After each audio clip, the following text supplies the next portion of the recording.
Hi everybody, it's Fatih Arslan again and welcome to my last interpersonal communication tutorial. Yes, unfortunately I'm saying this because it's the last chapter. Our last chapter will be about the potential for intercultural competence.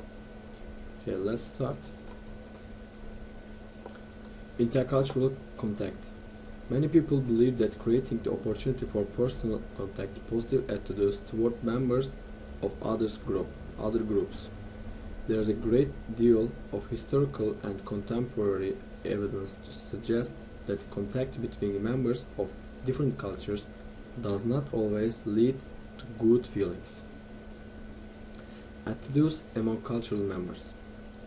The Navy view of intercultural contact is likely beneficial has been proven repeatedly to be incorrect. Intercultural communication outcomes are also affected by the degree of perceived threat. The nature of the interactants' cultural stereotypes is another factor in intercultural contacts. Outcomes of intercultural contact.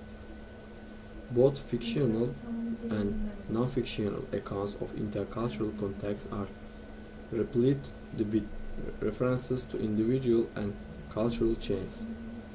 People's reactions also change over time. That is, the initial reactions of acceptance or rejection often shifts increase. Intercultural contacts produce different kinds of outcomes. Culture shock and adaptation. Sustained intercultural contact that requires total immersion in another culture may produce a phenomenon that has sometimes been called culture shock. That is, culture shock is said to occur when people must deal with a barrage of new perceptual stimuli that are difficult to interpret because the cultural context has changed. The adaptation process. Efforts to describe the adaptation process suggest a more complex set of patterns than the U-curve and the V-curve hypotheses provide. Types of adaptation. Answers to two important questions shape the response of individuals and groups to prolonged intercultural contact, thus producing different outcomes.